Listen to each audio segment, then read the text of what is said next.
కోట్లు విలువ చేసే వజ్రాల వర్షం కురిపిస్తూ తను కట్టుకున్న బట్టల నుండి ఆఖరికి కూర్చున్న చైర్ వరకు ఎంతో విలువైన వస్తువులతో అయితే లావణ్య త్రిపాఠికి శ్రీమంతం జరిపిస్తూ వచ్చేసిన చిరంజీవిపై మండిపాటు చూపిస్తూ వచ్చేసిన ఉపాసన కునదల కుటుంబ సభ్యులు అందరికీ తెలిసిన విషయమే. ఇప్పటికే వరుణ్ తేజ్ అంటే లావణ్య త్రిపాఠికి కాదు, మెగాస్టార్ చిరంజీవికి కూడా పంచ ప్రాణాలను చెప్పుకోవచ్చు.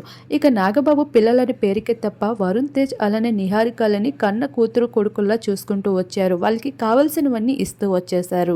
అటువంటి చిరంజీవి మాట తిప్పికొడుతూ అయితే లావణ్య త్రిపాఠిని పెళ్లి చేసుకున్నాడు వరుణ్ తేజ్. ఇండస్ట్రీకి చెందిన వ్యక్తులని పెళ్లి చేసుకోవద్దు అంటూ ఎంతో గట్టిగా చెప్పినప్పటికీ కూడా తన 7 ఏళ్ల ప్రేమని కాదనలేక ఆఖరికి చిరంజీవి మాటని తిప్పికొడుతూ వరుణ్ తేజ్ లావణ్యని వివాహం చేసుకోవడం జరిగింది.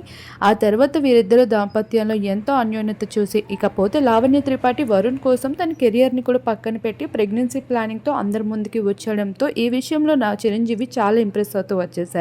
ఈ భాగంగానే ఎంతో ఘనంగా శ్రీమంతం కూడా జరిపిస్తూ వచ్చారు. వాటికి సంబంధించిన ఫొటోస్ కూడా బయటకు రావడంతో నెటిజన్స్ అయితే ఆ ఫొటోస్ పైన ప్రశంసలు కురిపిస్తూ ఉన్నారు. బెస్ట్ విషెస్ ని అందిస్తూ ఉన్నారు. అలానే తన కెరియర్ లో ఎంతో ముందుకు వెళ్ళాలి అంటూ కూడా బ్లెస్సెస్ ని తెలియజేస్తున్నారు.